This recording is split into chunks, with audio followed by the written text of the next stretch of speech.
গত বছর টি-20 বিশ্বকাপের দলে জায়গা পাননি রিঙ্কু সিংহ। আর আগামী সপ্তাহে এশিয়া কাপের জন্য ভারতের দল ঘোষণা হবে। আর সেই দলেও রিঙ্কুর জায়গা পাওয়ার সম্ভাবনা প্রায় নেই।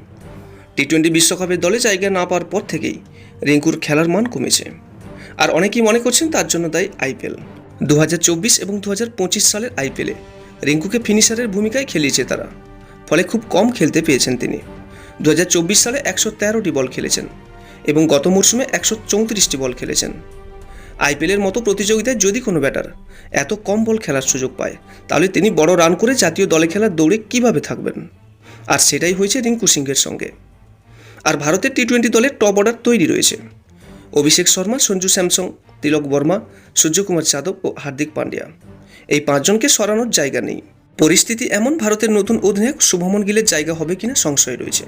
এবং আরও দুই তারকা ব্যাটার যশস্বী জয়সওয়াল এবং কে.এল. রাহুলের মতো ব্যাটারকে দলে জায়গা দেওয়া মুশকিল। অনেকেই বলেন একে ওকে নেওয়া উচিত ছিল, কিন্তু তাদেরকে বোঝায় কি করে, কার বদলে কাকে নেব। শ্রেয়স আইয়ার চলতি বছর 180 স্ট্রাইক রেটে 600 রান করেছে, কিন্তু ওকে কার জায়গায় নেওয়া হবে, এমনকি শুভমনকেও ঢোকানো যাচ্ছে না। এমনটাই মন্তব্য এক প্রাক্তন নির্বাচকের। ওই প্রাক্তন নির্বাচকের দাবি, একমাত্র রিঙ্কু সিংহকে সরিয়ে কাউকে নিতে পারে অজিত আগরকারেরা।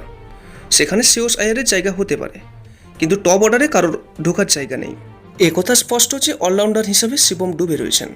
দ্বিতীয় উইকেট রক্ষক হিসাবে জিতেশ শর্মাকে নেওয়া হতে পারে, তারা ফিনিশারের ভূমিকা পালন করতে পারেন। এতদিন ভারতের টি-20 দলে এই ভূমিকাতে রিঙ্কুকে দেখা যেত, কিন্তু ভারতের প্রধান কোচ গৌতম গম্ভীর সাধারণত এমন ক্রিকেটার পছন্দ করেন না যিনি শুধু ব্যাট বা বল করেন। তিনি অলরাউন্ডারদের বেশি পছন্দ করেন।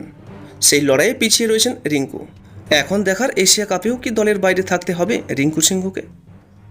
ভিডিওটি ভালো লাগলে একটা লাইক করবেন এবং আপনার কাছের মানুষদের কাছেও শেয়ার করবেন। এবং নিয়মিত এরকম আপডেট পেতে আমাদের এই চ্যানেলটিকে অবশ্যই সাবস্ক্রাইব করে রাখুন। নমস্কার।